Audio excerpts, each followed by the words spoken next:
Hey, welcome back everyone to another exciting episode of Primetime News. We have some important eBay news to go over. We've got some USPS updates. We've got the Primetime Crime Series and much, much more.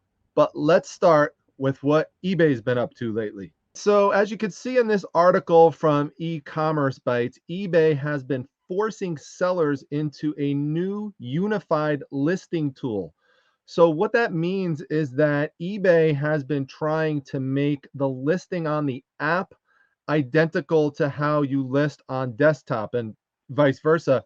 And it hasn't ever been like that. So they're trying to do that. They've been putting out this new listing tool, and they've been asking people with pop-ups to try it. Now, if you're like me, and I know many of you are, when you see these new kind of things pop up to try, a lot of you probably just say, nah, I like what I'm doing right now. It's working just fine, and I'm not going over until I'm forced. Well, that's what's happening to some sellers. They are being forced. Now, what do I mean by that? How are they being forced? I'll show you in a second, but let me show you what the side-by-side comparison is. So this is the regular listing tool that we're all familiar with. Now, you could see here's an example of the pop-up right here. They talk about video has arrived, tried a new listing tool, and here's all the things that you could do with it. So this is the old way. So you see you have your title up top, and then you have your pictures down here, and then there's your item specifics down here, and then you keep going down. And there's a ton of item specifics to go through, and that's just a pair of jeans. Then you could see there's your description section, there's your pricing, and let's see if we go down, then you'll see your shipping information is down here. So, and if you want to promote it, it's down there as well. So we're going to move this back up. Now let's go over to the new way if you haven't clicked over yet, because not everyone's been forced. You can see the photos are up top. And I think this is something that immediately throws a lot of people off because it's just so different seeing the photos up there. We're not used to that. Then you can see we've got the title, and then the item specifics seem to be pretty condensed over in this section. So it doesn't look as big and kind of as much to do. You've got the condition down here, which is a change. It used to be up top. Then you've got your description right over here. There's your pricing info, and then there's your promoted stuff. So there's some similarities and there are some differences. Now, I have to admit that I have not tried this out yet. I have not tried to use it. I have fortunately had the flexibility to go back and use what they call the classic way. So this is the classic way. Now, if you've been pushed over to this, or if you've tried it and you don't like it and you want to go back, what you have to do is click these three dots here and see here it says switch to classic view. You just click that and it'll bring you back to classic view. Now, the problem is that there are a lot of sellers who don't have this option anymore. They go to the three dots and it's gone. Let me know in the description section if you have this option anymore or if it's gone for you. So it seems like they're rolling out the um, forced nature of this to certain sellers, and I'm not sure how they're deciding that or not. But if you see here, I'm going to click it now just to get out of it, and they want some feedback. You don't have to type anything. Click it, and then eventually it will bring you back. See, now we're back to the old way. So what is it that people don't like about it? Well, scrolling down here, there's some issues in terms of lag when opening a listing draft with the new listing tool. No more ability to use HTML. So that's computer code for coding some of your own ways that things would show up in the description. Not everyone does that, so a lot of people won't care. Loss of draft data, that's a real pain in the neck if you like to work in drafts, and I know many of you do. Personally, I really try to avoid that because eBay has a habit of losing draft data. So I really try to just list when I can, get the information in, and then just post it. And video cannot be added to variation listings. So if you do variation listings, that'll be a pain. If you don't do variation listings, then you're probably not going to care. I mean, really, for me, the issue is that one, people generally just don't like change. So I understand that. That's just a general thing that applies to most situations.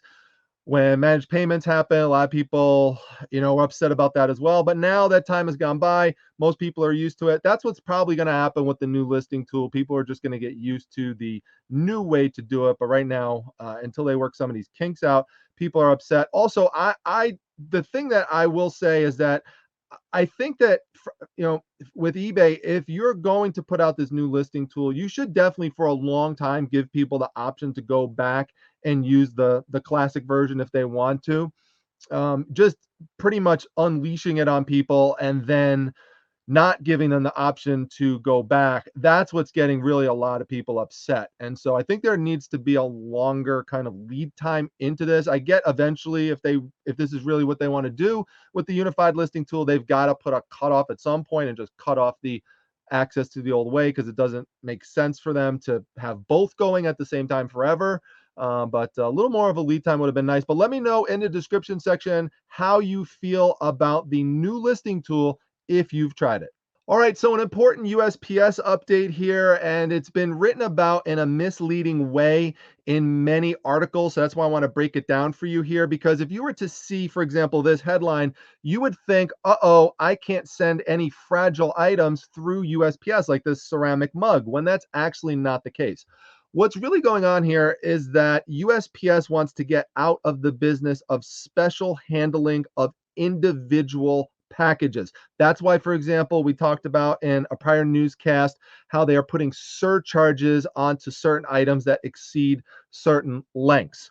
So it's a similar thing here with the fragile items, because what you are still able to do, but this is a proposal by USPS not to do this anymore, and it'll probably go through, is that you are able to buy a special handling fragile sticker. It's going to cost you about 12, 13 bucks, and you could put it on your package. And what's going to happen is that your package will then be individually separated from the regular packages.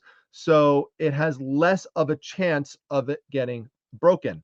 But USPS's argument is that this is just causing too much of a strain on the system. And it's just something that they're processing doesn't really support at this time going forwards with the new way they want to manage the mail.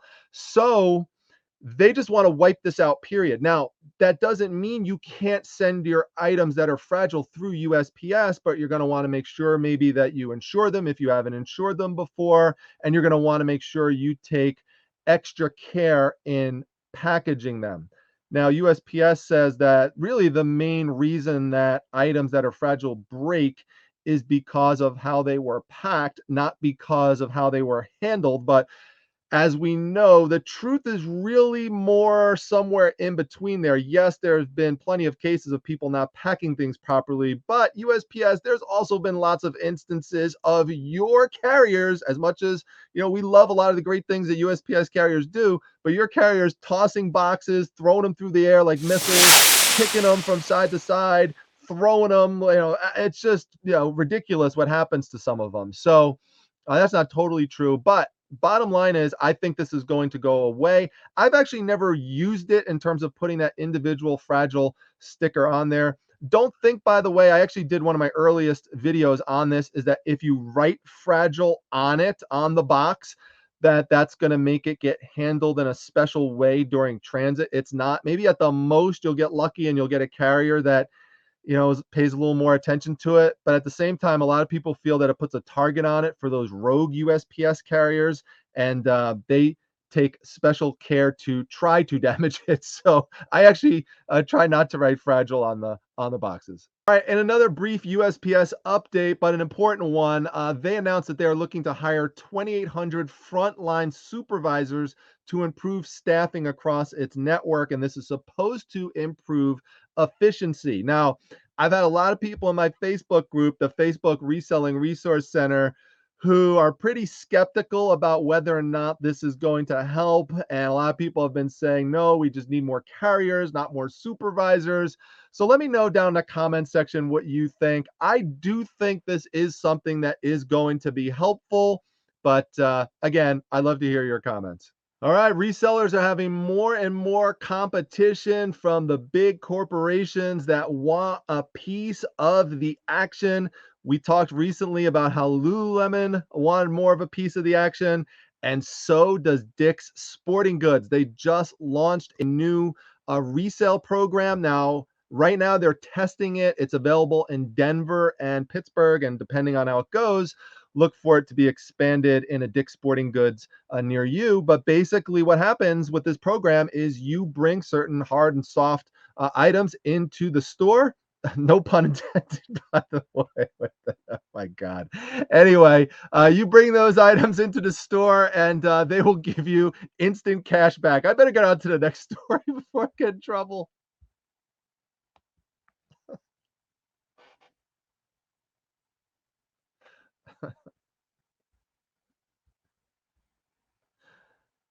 Oh boy, I'm still laughing at that last story. Anyway, speaking of weathermen, I feel like one of those weathermen who gets caught in like a weird situation.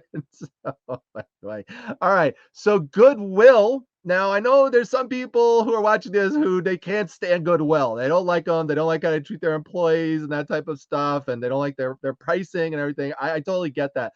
But Goodwill did announce something good. Now, I don't know if there's something in the, in the small writing, if you look really deep down into it, but they did announce that they are going to donate 25% of profits towards Ukrainian refugees. So, that is a good thing on the surface. So, obviously, if anything happens where it looks like that's not what's going on, I will report that back to you. But, for some of you, that might give you an added reason to shop at Goodwill. So I just wanted to make sure I brought it to your attention. All right, now it's time to get into the primetime crime series. Now, I talked about this last week that it looked like one of the defendants who is set to go on trial in March, ex eBay executive James Bao, it looked like he was going to plead guilty, and he actually did. So that is official. He pleaded guilty to 9 counts, including conspiracy, witness tampering, and cyber stalking. And this had to do with the harassment of the Steiners who run the e-commerce bites website. I did a whole series of videos about it when this came out. I'll put a link up top if you're new to this, but this is not the end. The sentencing will be in September. It looks like David Harville, one of the other folks who is set to go to trial, that might go to trial. I haven't heard anything about a guilty plea or any kind of negotiated deal there. And there's also the civil case from the Steiners against eBay and other parties. So we're still waiting to see what's going to happen with that. And I will keep updating folks as needed. All right, everyone. Now, you've been seeing week after week when I do the primetime crime series, I'm often talking about instances where something bad is happening to mail carriers. They're being robbed, things are being stolen, keys are being stolen to, mass mailboxes, package theft, all sorts of things. So if you were wondering if this is some kind of increasing national trend, it is. This actually was the focus of a recent story through NBC News, which showed that the rate of these robberies of letter carriers has more than tripled, and robberies involving a gun has more than quadrupled. Now, if you're someone thinking about entering the USPS workforce to become a letter carrier, I've got to think that this is going to give you some pause and that this might not be something that you want to do. To give you some additional insight into some of the stats, the number of letter carrier robberies across the country rose from 80 in 2018 to 261 in 2021. The number of armed robberies jumped from 36 in 2018 to 154 in 2021. And it looks like it's going to go up. Now, they used to have some protection. There were postal police officers that used to stay in areas where there was an increased risk that there might be some crime to kind of discourage these sorts of robberies. But then there was an order for this to stop in August 2020 and to just keep the postal police officers on actual USPS postal property. And so there have been some postal workers complaining about that change and thinking that that's contributing to part of the problem. Let me show you a recent case that, or actually set of cases that goes to show how serious this is. So there was recently someone who was sentenced to 22 years in federal prison for kidnapping multiple postal workers and locking them in the back of the postal trucks with a toy gun. There's been a lot of people who have been shot holding toy guns because the other side doesn't know that it's a toy gun. And so these people are absolutely terrified. And it doesn't even look like the guy who did this got much out of it. He was basically telling these carriers to just empty the largest packages that they had into his bag, and then he would just go off with it. And so, for whatever, how many packages he got, 10, 20, 30 packages, now he is sentenced to 22 years in federal prison. That is totally not worth it. The worst part of this whole thing, beyond obviously the terror that the postal workers had to go through, is the ridiculous excuse that was said to not be an excuse by his lawyer during the sentencing. It says, at his sentencing, he specifically apologized to the postal workers he put in fear through his actions. Prior to the pandemic, Mr. Chandler had been employed for several years. As many businesses began closing down, Mr. Chandler lost his job. He searched for employment to no avail. Financial and family pressures mounted, and Mr. Chandler and his disabled fiancée, for whom he was caring, faced eviction. Mr. Chandler does not seek to minimize actions or his crimes. Yes, he does.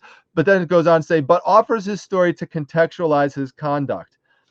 Listen, many people watching this right now could identify with what was just said, but you haven't turned to a life of crime and robbing post office workers and, tormenting them and locking them in the back of their vehicles. So, just absolutely ridiculous. And this type of stuff just needs to stop. And the postal workers definitely need more protection. All right. Now, this next story is mind boggling, sad, and scary, especially for someone like myself who loves collectibles, especially ones that have been authenticated and have gone through auction houses. So this has to do with two guys who were recently busted for going through this elaborate memorabilia scam where they were passing on and successfully selling fakes, a lot of fake sporting items like a fake signed Babe Ruth baseball bat and a Lou Gehrig signed baseball bat. They sold many paintings, so things that were not sports related. They were actually reproducing the painting. One of the guys had obviously some serious artistic skills to be able to do this. When they busted him, they found numerous famous works in reproduction in the process of being faked. Some of these paintings sold at auction for over $300,000. One sold for $390,000. There was a fake signed Honus Wagner baseball that sold for $121,000. So I'm glad that they got caught, but this should not have gone on for 15 years. Obviously, the fault lies with the people who, ran this scam, but there's got to be some blame put on the auction houses. There's got to be a way that this would have been caught sooner. You cannot have this. These kind of things cannot successfully run through authentication checks. Now, the people who were selling this stuff were providing these fake provenances, so fake histories, but still, obviously there was a crack in one or more of them and they were able to get detected. But again, it cannot go on for 15 years. And this is really, really bad for the auction house industry. They've got to get their acts together and they have got to put out some kind of statement that lets people know how they are going to put things in place to prevent this kind of thing from happening again, so people have more confidence spending that kind of money on those kind of items. Well, Jordan's been in the news lately, not Michael Jordan, but his son, Marcus Jordan. Marcus Jordan is known in the sneakerhead community for selling really expensive sneakers. Now, he's supposed to be selling these sneakers to regular customers, but there have been allegations out there that he's actually backdooring the sale of these sneakers to resellers who are then going and selling them for really high prices to the regular customers, and that's getting a lot of people upset. Now, he is denying this. You could see on Twitter, he provided a profanity-laced response. You see where he says, "This is all cap."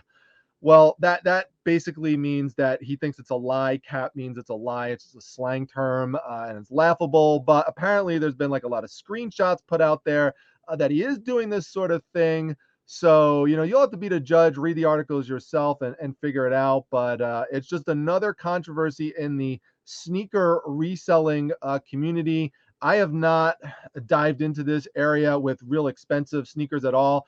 Honestly, it just seems to be a lot of headaches, and it's probably best for me to avoid it unless, I really, really was sure that I knew what I was doing. And so I don't know. Let me know, sneakerheads, what you think about this in the comments. All right, so we always like to end the primetime news off with some lighter, inspirational, fun stories, and this one certainly fits the bill. As you can see here, we have a beautiful bride who spent less than $10 on her wedding dress, and you could see a closer version of that here. She looks great, and I think this is something that has inspired a lot of women who feel empowered to go out and just spend $10, less than $10, $20 on a secondhand wedding dress. If you think about it, you're only wearing it for a few hours. And if it looks great, who cares if it costs 10 bucks or less, right? What does that even matter? So, you shouldn't feel bad. You shouldn't feel like you have to spend hundreds of dollars or thousands of dollars on the dress. That's not what is important. So congratulations to Rachel here. She's done an awesome job inspiring a lot of people. All right, and this is another awesome story. I just think it's super cool what Whatnot is doing. They announced basically this week-long promotion called the Break the Bank event. And I'll put some screenshots up so you could see basically what is involved in this. But basically, when you go in, it doesn't cost anything to take part in this. Basically, there would be a bar on the bottom of the screen. And as more people would come into the stream, the bar would get closer and closer towards the end. And then you could press a button that says enter giveaway. And you could win like a crazy amount of money worth of Pokemon cards. It was just insane, the kind of stuff they had. So they had this glass case, and this hammer would come and it would swing down. It would break open the case. And then they had these people in the background kind of dressed like the Squid Game characters who would walk in and, get the item out, and then they would sweep it up. And it was, a little bit creepy, like how they, in a good way, how they imitated Squid Game. I think that Whatnot really is on the cutting edge, and I love what they're doing. So this is another one of what I'm sure is going to be many awesome promos to come. Speaking of Whatnot, if you are watching this on Sunday, May 1st, I'm having another one of my crazy comic book auctions at 5 p.m. Eastern Standard Time. So make sure you come on by and check it out. There's going to be some incredible stuff there. Venom, Carnage, all sorts of great characters. It's going to be a blast. And we go for a long time to give people a lot of great deals. So the link to it is going to be in the description section. And if you haven't checked Whatnot up or got an account yet, you could click one of my other links, which gives you $10 in credit. And if you make a purchase, then I get 10 bucks. So it helps everyone, and it's great all the way around. So I just bought an epic comic book collection. Stay tuned for a future video. You probably saw me post about it on social media. So if you like comics, a lot of that stuff is going to go onto Whatnot. So follow me there at Primetime Treasure. I appreciate everyone stopping by today. Do I have my trusty notebook here? I do. Here's my trusty notebook here, folks. So I'm done with all my notes, and I think we covered everything. So we're going to sign off, and I'll see you back at the next one, everyone. Oh boy, that's really loud today. Take care.